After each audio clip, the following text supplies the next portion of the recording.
अब ये question number 23 है सेक्शन बी का।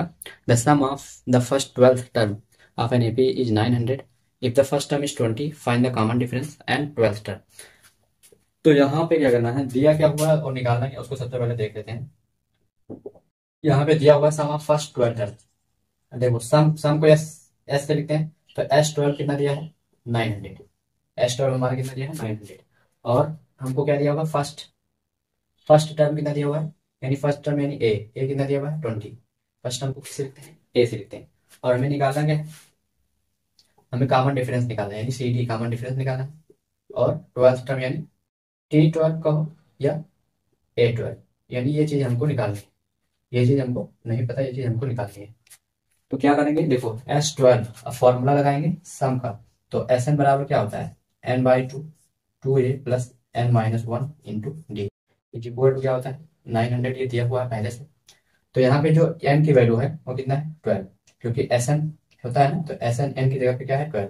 तो 12 अपॉन में 2, और 2 इंटू ए की वैल्यू जो हमें दी गई है 20 दी गई है, प्लस एन की वैल्यू 12 माइनस 1 और डी की वैल्यू पता करनी है, और ये है 900। तो ये हो जाएगा 2 से कटेगा तो कितना आ जाएगा 6, और ये कितना हो जाएगा 40। 22 या 40 प्लस में ये कितना है 11, और यहाँ पे आ जाएगा 900। अब क्या करेंगे, ये जो हमारा 6 है ये उधर जाएगा, मल्टीप्लाई में है पूरी तरह से। तो plus 11 d is equal to 900 upon 6। यहाँ पे इसको काट देंगे, 6 1 जा 6, ये 150 आ जाएगा। तो 11 डी इज इक्वल टू कितना आ जाएगा 150 माइनस में 40, 150 माइनस में 40। तो जब ये घटेगा तो कितना आ जाएगा 110, और ये 11 मल्टीप्लाई में है, तो इधर आएगा तो 11 डिवाइड में कटेगा तो कितना आ जाएगा डी इज इक्वल टू कितना आ जाएगा 10। यानी जो हमारा कॉमन डिफरेंस आ गया वो कितना आ गया 10। जो हमारा कॉमन डिफरेंस कितना आ गया 10। अब हमें यस 12 निकालना है। तो मैं जो ए 12 या ए 12 निकालना है, सॉरी ए 12 निकालना है, 12th टर्म निकालना है। देखो सम ऑफ फर्स्ट 12th टर्म और 12th टर्म में फर्क होता है। 12th टर्म मतलब सम ऑफ 12th टर्म मतलब क्या होता है कि जैसे मान लो दिया हुआ है ये 12th टर्म तो दिया 1 3 5 7, मान लो ऐसे 4th टर्म दिया हुआ है। तो ये अगर 4th टर्म की बात करेंगे तो क्या होगा 7, लेकिन अगर सम ऑफ 4th टर्म की बात करेंगे तो इन सबको प्लस करना पड़ेगा, तब जाके वो सम ऑफ 4th टर्म बनेगा। तो इन दोनों में कंफ्यूजन ना रहिएगा, सम ऑफ 12th टर्म और 12th टर्म में कोई कंफ्यूजन नहीं रहता।